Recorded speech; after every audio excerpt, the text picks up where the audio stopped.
नमस्कार, मैं हूं आपके साथ रविक्षा शर्मा और आप देख रहे हैं नव बिहार 24 न्यूज। चलिए रुक करेंगे आज की मुख्य खबर की ओर। अररिया के पलासी प्रखंड में आयोजित जनसुराज कार्यकर्ता बैठक में नेताओं के तेवर साफ थे। बिहार में परिवर्तन की हुंकार भर दी गई। इस अहम बैठक में चंद्रशेखर सिंह बब्बन और जनसुराज जिला अध्यक्ष अली रजा मौजूद है। बैठक की अध्यक्षता मुखिया मोहम्मद रागिब और बबलू एवं रूबी सोहेब ने की। कार्यकर्ताओं ने माल्यार्पण और शॉल ओढ़ाकर नेताओं का गर्मजोशी से स्वागत किया। इस मौके पर बिहार की डबल इंजन की सरकार पर जमकर निशाना साधा गया। अली रजा ने कहा, बिहार के भविष्य के लिए एक नया राजनीतिक विकल्प तैयार किया जा रहा है और इसमें युवाओं की भागीदारी सबसे अहम होगी। अब बिहार में जनता का सुंदर राज जन सुराज आएगा। वहीं मुखिया रूबी सोहेब ने सरकारी योजनाओं की खामियों को उजागर करते हुए कहा कि बिहार में आवास योजनाओं के तहत सिर्फ 1,20,000 रुपए दिए जाते हैं, जबकि अन्य राज्यों में यही राशि 5 लाख तक है।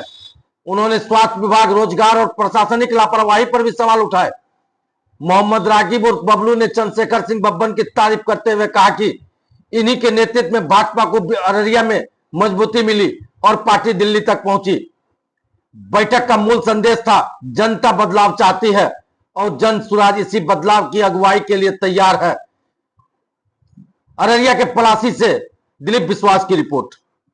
अररिया में जनसुराज की क्या रूपरेखा है और किस पद्धति के तहत इसमें जीत को आप देख रहे हैं? जीत के हम लोग जिला स्तर के साथ साथ प्रखंड स्तर और प्रखंड स्तर के साथ साथ समझिए कि पंचायत स्तर के साथ साथ बूथ स्तर पे काम कर रहे हैं और उसकी शुरुआत हम लोगों ने कर दी है।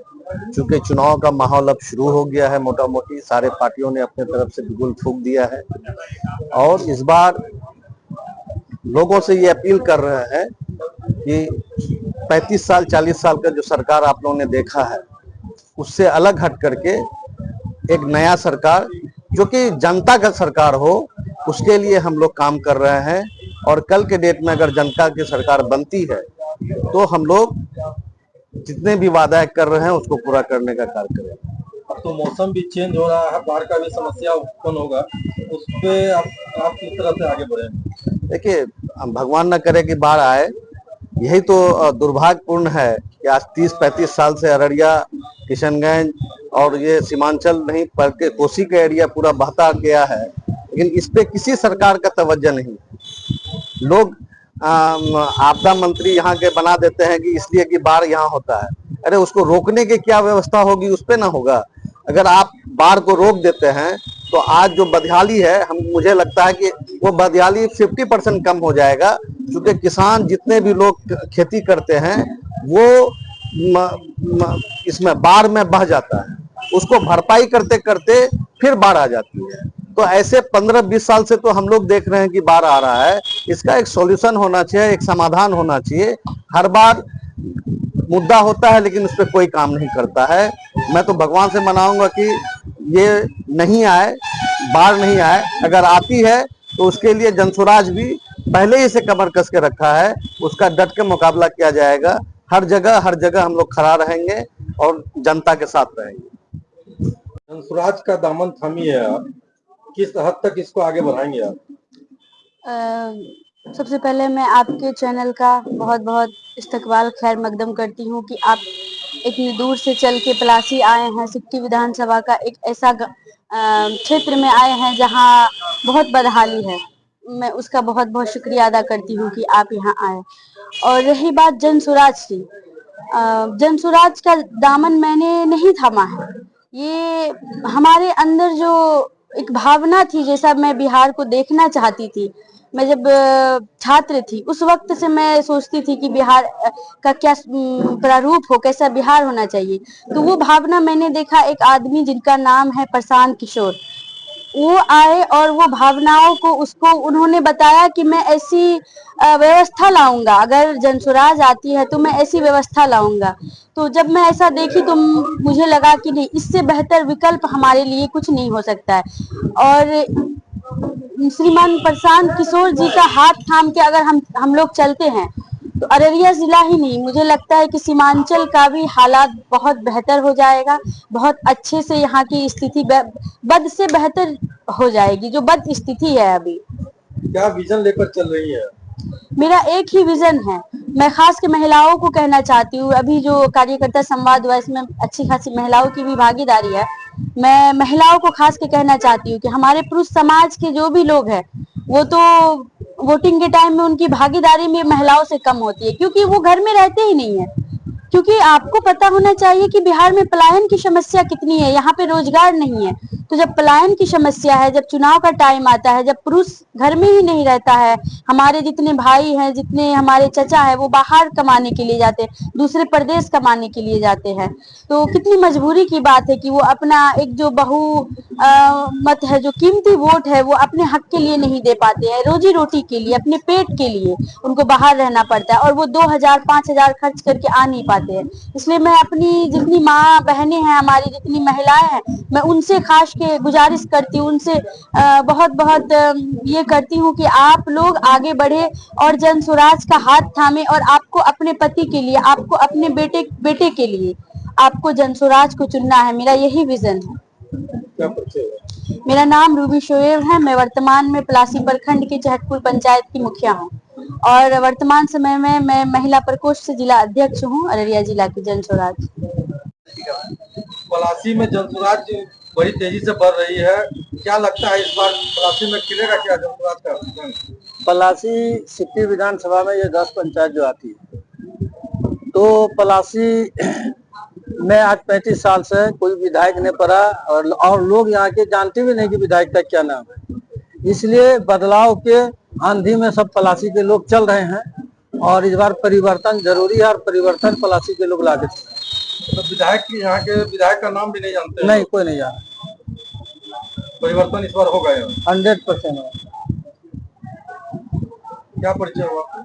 मेरा नाम मोहम्मद राजीव उर्फ बबलू, मुखिया डेटी दक्षिण पलासी प्रखंड। किन किन मुद्दों को लेके आप क्षेत्र में आप लोग जा रहे हैं? देखिए, मुद्दा तो बहुत सारा है बिहार में। आज़ादी के बाद से तो जितनी भी पार्टी बनी और जनता को कामधेनु गाय की तरह इस्तेमाल किया गया। किसी के बाल्टी में तो यानी दूध तो देना ही है, लेकिन अब जनता जग चुकी है। जनता चाह रही है कि हमारे यहाँ विकास हो। जो पलायन की जो समस्या है, जो रोजगार की समस्या है, सरकार जब भी बनी है 1947 के बाद सिर्फ बिजली, पानी, शिक्षा की बात कर रही है, सड़क की बात कर रही है, लेकिन मुझे आश्चर्य लग रहा है कि ये समस्याएं आज तक हल नहीं हुआ। ये तो बहुत बड़ा दुर्भाग्य का विषय है।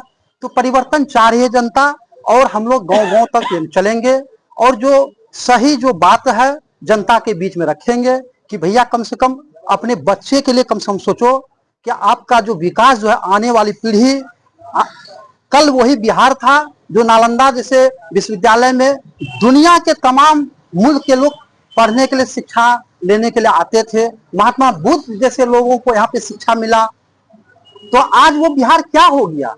आखिर बिहार कहाँ पे चले गया? तो हम लोग चाह रहे हैं कि उस गर्दिश से जो पूर्व का जो बिहार जो था, उस बिहार को लाना चाहते हैं। और बिहारी शब्द को आज जो भी स्टेट हम लोग जाते हैं मेरा भाई, तो वहां पे बिहारी शब्द को गाली के दृष्टिकोण से देखा जाता है।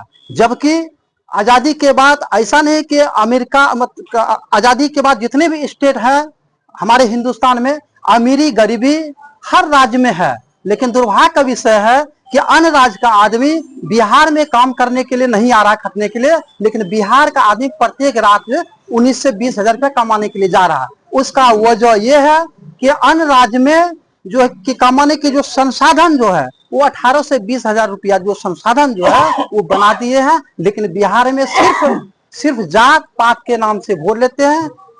कोई कल कारखाना बैठाने का काम नहीं करते हैं कि जिससे रोजगार हो। अभी अभी मक्का हो रहा है किसानों का, वो मक्का देखिए उपज बिहार में हो रहा, मक्का की पैदाइश, ये मक्का गुजरात जाएगा, अदर स्टेट जाएगा, फिर यहीं का बिहार का ही लेबर फिर वहां पे जाएंगे अपने बीवी वाले बच्चे को छोड़ करके काम करने के लिए, मुश्किल से 18 से 19 हजार रुपया कमाने के लिए। ये तो बहुत बड़ा दुर्भाग्य का विषय है। तो ये तो मुझे लग रहा है कि प्रशांत किशोर जी, मैं ये नहीं कह रहा हूँ कि अल्लाह ईश्वर ने प्रशांत जी के कपार में मोहर मारे हैं कि बहुत ईमानदार है, लेकिन इनका जो नीति जो है, जो पार्टी का जो रूल जो है, उसमें हमको बहुत अच्छा लगा और परखने के लिए मुझे और आम लोगों को ईश्वर ने अपना दिल दिमाग दिया है, उससे परख सकते हैं कि अन्य पार्टी से भिन्न है। अच्छा, आप जनताओं को कामधेनु गाय की तरह यूज करने की बात बताएं, ये जनसुराज नहीं करेगी इस तरह से यूज, इसको आप कैसे समझाएंगे?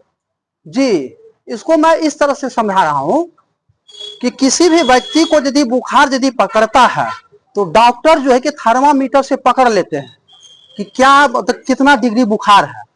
और जनस्वराज में जो प्रशांत किशोर जी जो है, प्रशांत किशोर जी ऐसे व्यक्ति है, इसको धन का लोभ है नहीं, क्योंकि यह व्यक्ति संयुक्त राष्ट्र संघ में 10 साल काम किए हुए हैं, बहुत सारी पार्टी के लिए, दल के लिए इन्होंने काम किया और सरकार बनाने का काम किया। वो चाहते तो आज जो है कि मतलब कि ये चाहते तो कहीं पर बैठ करके ऐसो आराम से जिंदगी काट सकते थे, और इसका कार्यकलाप से मुझे प्रतीत हो रहा है कि ऐसे व्यक्ति आज बिहार की जनता के लिए जो जगह है जगा रहे हैं, इसलिए जगा रहे हैं कि ये प्रशांत किशोर जी बिहार के मिट्टी से जन्म लिए हैं, पैदा लिए हैं।